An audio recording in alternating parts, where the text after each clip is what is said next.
आइए बच्चों, आज हम तुल्यता संबंध पर आधारित एनसीईआरटी बुक से उदाहरण नंबर 3 का अध्ययन करेंगे। तो देखिए बच्चों, जो उदाहरण नंबर 3 में दिया गया है, कहा जा रहा है कि मान लीजिए कि यल किसी समतल में स्थित समस्त रेखाओं का समुच्चय है। यानी कि जो बच्चों सेट है वो क्या है, रेखाओं का एक सेट है। सेट जो दिया गया है यल, वो किसका है, रेखाओं का ये समुच्चय है। रेखाओं का समुच्चय। फिर इस रेखा के समुच्चय पर आधारित एक रिलेशन आर दिया गया है, L1 L2 सच दैट कि L1 L2 पर लंब है।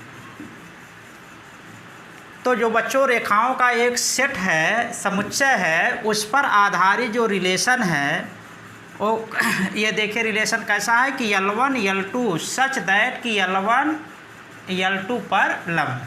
तो इस बात को समझिए बच्चों कि जो रिलेशन है उस रिलेशन में रेखाओं का वो क्रमित युग्म आएगा कि जब क्रमित युग्म का पहला वाला दूसरी रेखा पर लंब हो। यानी कि वे समस्त क्रमित युग्म इस रिलेशन में आएंगे जब पहला दूसरे पर क्या हो, लंब हो।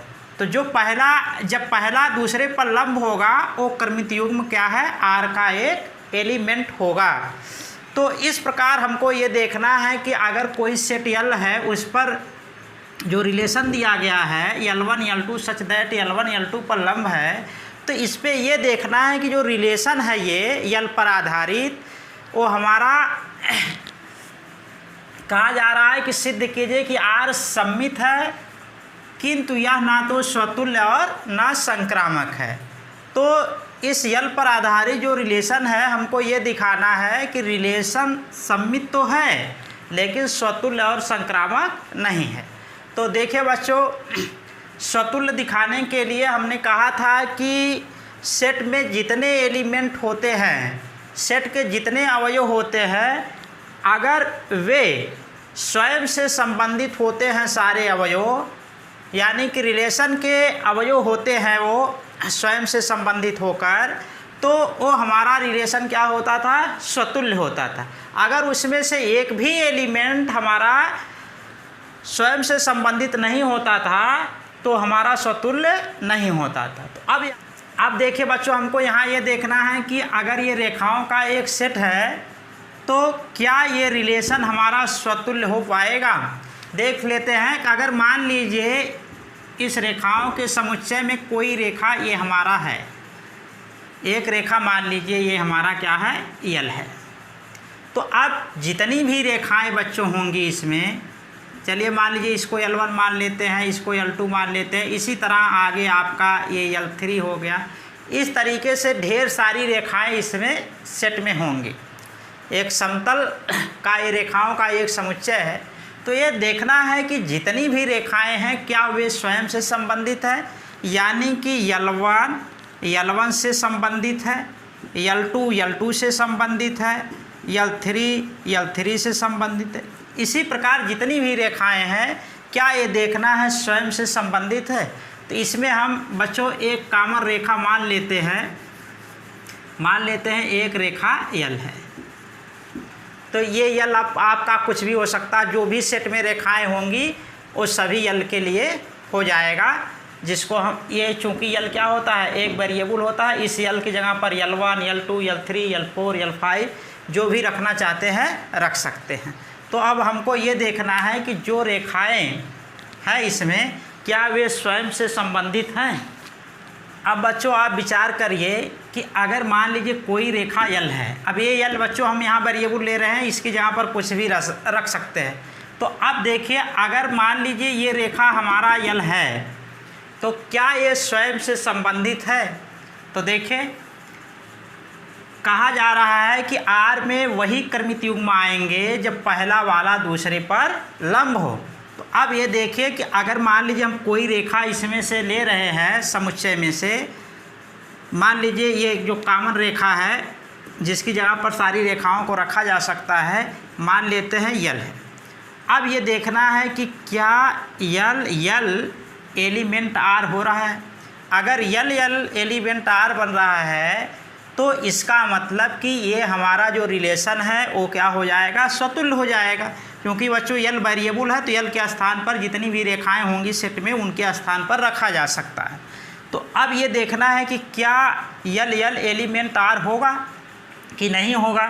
तो पहले ये समझिए कि आर में वही क्रमित युग्म आएंगे जब पहला दूसरे पर लंब हो। अगर हम यल एलिमेंट आर मानते हैं तो इसका मतलब बच्चों ये होना चाहिए कि यल पर लंब है, यल पर लंब है अगर ऐसा मानते हैं। क्योंकि अगर आर का एलिमेंट हो रहा है तो इसका मतलब पहला दूसरे पर लंब है। तो ये बताइए बच्चों, अगर कोई रेखा है, मान लीजिए एक रेखा ये हमारा यल है, तो अब जब बच्चों फिर वही यल लेंगे तो इसका मतलब कि इसी के समांतर ये भी रेखा होगी। तो अब बताइए क्या ये दोनों रेखाएं एक दूसरे पर लंब हैं? लंब नहीं है बल्कि क्या है, समांतर है। इसलिए बच्चों यल नॉट एलिमेंट आर होगा, क्योंकि स्वयं की रेखा आपस में लंब नहीं होती हैं बल्कि क्या होती है, समांतर होती हैं। तो इस प्रकार बच्चों आप विचार करिए, क्या स्वयं की रेखा का संबंध स्वयं से हो पा रहा है?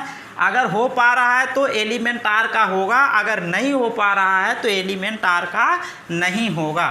तो यहाँ बच्चों अब हम यल नॉट एलिमेंट आर लिखेंगे, क्योंकि ये एक दूसरे के समांतर है, लंब नहीं है। तो यहाँ लिख देंगे यल नॉट एलिमेंट आर, क्योंकि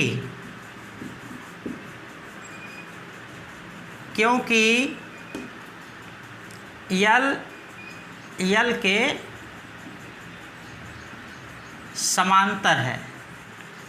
अब देखिए बच्चों, हम यहाँ दिखाएंगे कि क्या यल से संबंधित है।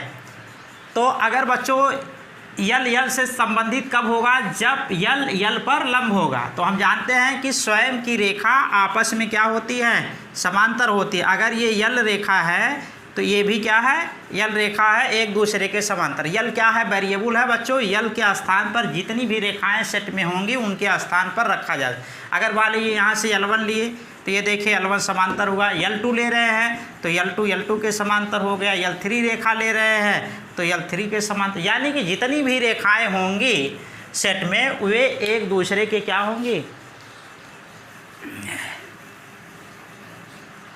यानी कि बच्चों जितनी भी रेखाएं होंगी वे आपस में क्या होंगी, समांतर होंगी, ना कि लंब होंगी। तो इस प्रकार हम बच्चों दिखा सकते हैं कि यल नॉट एलिमेंट आर, क्योंकि नॉट एलिमेंट आर क्योंकि यल पर लंब नहीं है। ठीक है, अब यल पर लंब नहीं है, इसीलिए यल नॉट एलिमेंट आर होगा। अतः आर स्वतुल्य नहीं होगा। तो ठीक है बच्चों, बस आपको यही देखना होता है कि स्वतुल्य होने के लिए कि जितने भी एलिमेंट सेट में हैं क्या वे स्वयं से संबंधित है। तो आप उसका एक एलिमेंट उठाकर देखिए क्या वे आपस में संबंधित हो रहे हैं। ये रिलेशन में जो कंडीशन दिया है उसी के हिसाब से आप देखेंगे कि अगर इस कंडीशन पर वो खरा उतर रहा है, जो कंडीशन यहाँ दिया रहता है, तब तो आर का एलिमेंट होगा। अगर खरा नहीं उतर रहा है तो आर का एलिमेंट नहीं होगा।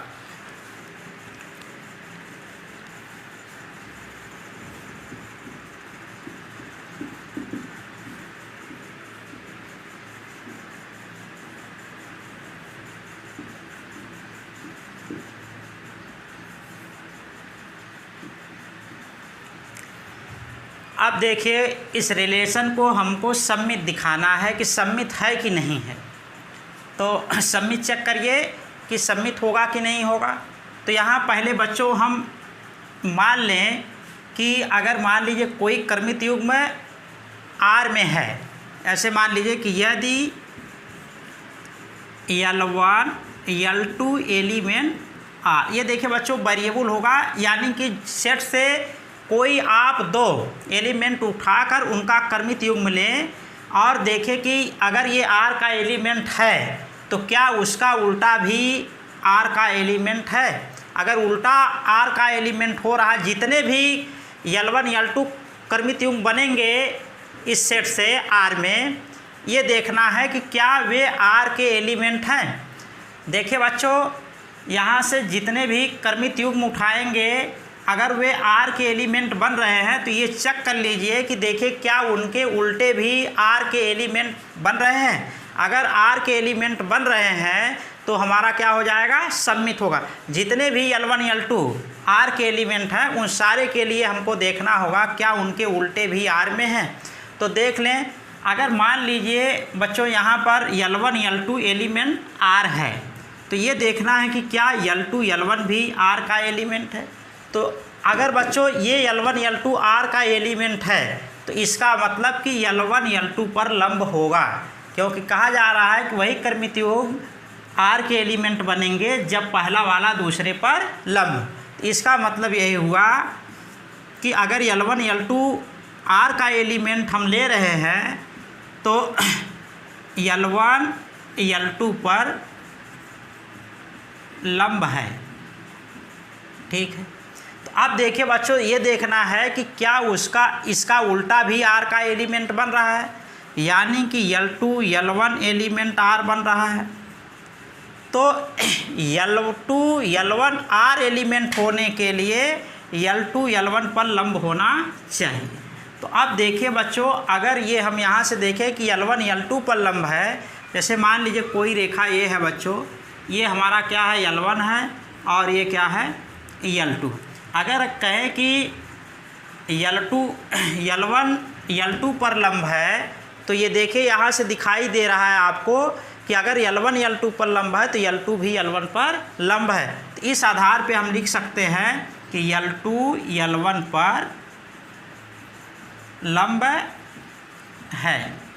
तो अब बच्चों, अगर L2 L1 पर लंब है, जैसे L1 L2 पर लंब है तो L1 L2 ये एलिमेंट R, तो अगर L2 L1 पर लंब है तो इसका मतलब बच्चों हो गया कि L2 L1 पर लंब होने की वजह से ये R का क्या हो जाएगा, एलिमेंट हो जाएगा। तो अब बच्चों देखिए, जितने भी L1 L2 R के एलिमेंट है उन सारे का उल्टा R में मिलेगा। ये बच्चों ये वेरिएबल होता है, तो L1 L2 के स्थान पर हम कोई भी अवयव इसमें से ले सकते हैं L1 L2 के स्थान। तो अभी जैसे मान लीजिए यहाँ ये रेखाओं का समुच्चय है, तो L1 के स्थान पर कोई रेखा लिए, L2 के स्थान पर कोई रेखा है। फिर अगर मान लीजिए कि L2 के स्थान पर L1 के स्थान पर कोई दूसरी रेखा लिए, फिर L2 के स्थान पर कोई दूसरी रेखा लेकर देख रहे हैं कि वो क्रमित युग्म जो है R का एलिमेंट बन रहा है, तो इस कंडीशन पर खरा जब उतर रहा है तो इसका मतलब वो R का एलिमेंट बन रहा है। और ये देख रहे हैं कि अगर वो R का एलिमेंट बन रहा है तो उनका उल्टा भी R का एलिमेंट बन रहा है। तो इसलिए ये हमारा संबंध क्या हो जाएगा, सम्मित हो जाएगा। तो इस आधार पर हम लिख सकते हैं कि अतः R सम्मित है। तो इस प्रकार बच्चों, हमेशा जब भी आपको सम्मित दिखाना हो तो आप L1 L2, जैसे यहाँ रेखा संबंधित है, जो भी अवयव होंगे तो उनके दो अवयव लेकर अलग अलग दो भिन्न भिन्न अवयवों को लेकर आप R का एलिमेंट मान लीजिए। अब अगर वो R के एलिमेंट हैं तो ये दिखा दीजिए कि क्या उनके उल्टे भी R के एलिमेंट बन रहे हैं। अगर उनके उल्टे भी R के एलिमेंट बन रहे हैं तो हमारा क्या बन जाएगा, सम्मित बन जाएगा। यानी कि जितने भी L1 L2 R के एलिमेंट बन रहे हैं उन सारे के लिए उनका उल्टा R का एलिमेंट बनना चाहिए। जितने भी क्रमित युग्म R के हैं उन सारे के लिए उनका उल्टा भी R में होना चाहिए सम्मित होने के लिए।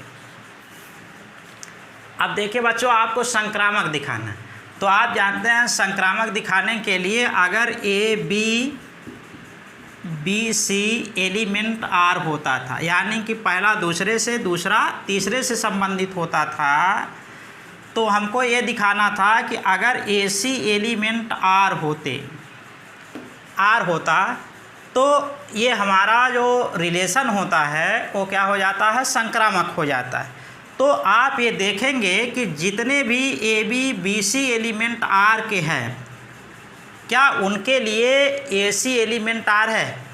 बस केवल हमको इस प्रकार के एलिमेंट के लिए देखना, जब आर में ऐसा दो एलिमेंट मिले तो उसी समय हमको देखना होता है कि क्या उनके लिए ए सी संबंधित है, यानी कि ए सी भी आपस में संबंधित है। अगर ए बी से संबंधित है, बी सी से संबंधित, तो क्या ए सी भी संबंधित है? अगर ऐसा होता था तो संक्रामक होता था, अगर नहीं होता है तो संक्रामक नहीं होता है। और बच्चों हमेशा चेक करना है हमको केवल इस प्रकार के एलिमेंट, जब दो एलिमेंट ऐसा मिलेंगे तभी हम चेक करेंगे, अन्यथा नहीं चेक करेंगे।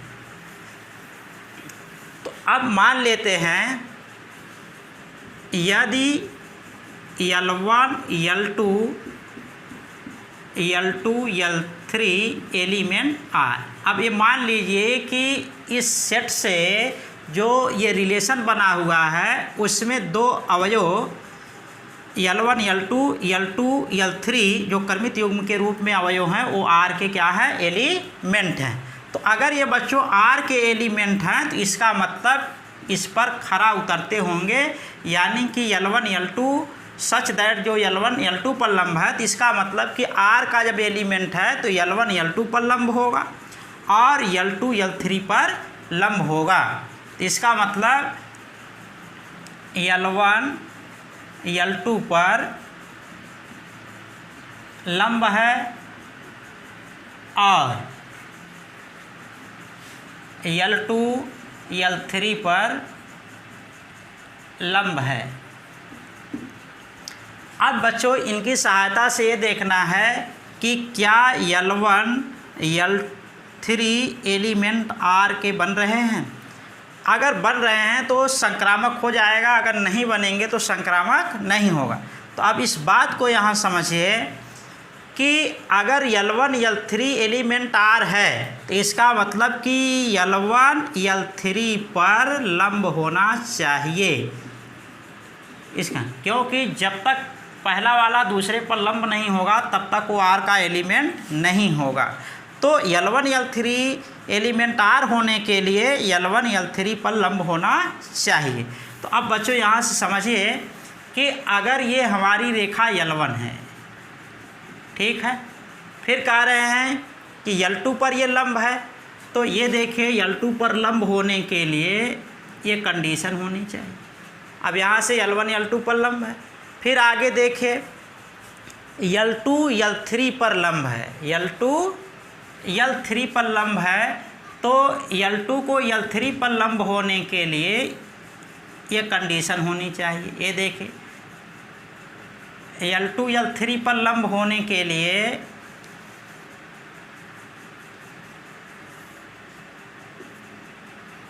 ये कंडीशन बन रही है। तो आप देख रहे हैं कि जो यहाँ लिखा गया है कि L1 L2 पर लंब है और L2 L3 पर लंब है, तो ये हमारा फिगर बनेगा। तो अब यहाँ से देखिए कि L1 L2 पर लंब है और L2 L3 पर लंब है, तो क्या L1 L3 पर लंब है? नहीं। इस कंडीशन में L1 L3 के क्या है, समांतर है, और समांतर वाली रेखाएं R का एलिमेंट नहीं बने। R में वही क्रमित युग्म आएंगे जब पहला वाला दूसरे पर लंब हो। तो यहाँ L1 तो L3 के क्या हो गया, समांतर हो गया, इसलिए L1 और L3 का जो क्रमित युग्म बनेगा वो क्या, R का एलिमेंट नहीं बनेगा, क्योंकि R का एलिमेंट होने के लिए L1 को L3 पर लंब होना चाहिए। अब देखिए इसके आधार पर हम लिख सकते हैं कि L1 L3 की कंडीशन को देखकर कि L1 L3 के समांतर है,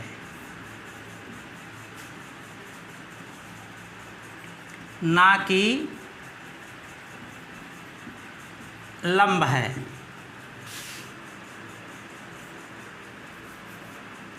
अतः L1 L3 not element R। अतः R संक्रामक नहीं होगा। तो बच्चों देखिए, जितने भी आप दो कर्मित युग्म इस प्रकार के लेंगे तो उन सारे के लिए हमारा L1 L3 not element R आएगा, जितने भी ऐसे कर्मित युग्म होंगे। तो इसलिए बच्चों ये रिलेशन जो होगा, L पर जो आधारित ये रिलेशन है वो हमारा संक्रामक नहीं होगा। तो हमको यही सिद्ध करना था कि इस L पर जो सेट L पर आधारित ये रिलेशन दिया गया था वो हमारा सममित तो है लेकिन स्वतुल्य और संक्रामक नहीं। तो इस प्रकार बच्चों हमने देखा कि ये सममित है लेकिन स्वतुल्य और संक्रामक नहीं है। तो ठीक है बच्चों, अगले उदाहरण को हम अगले वीडियो के लेक्चर में चर्चा करेंगे।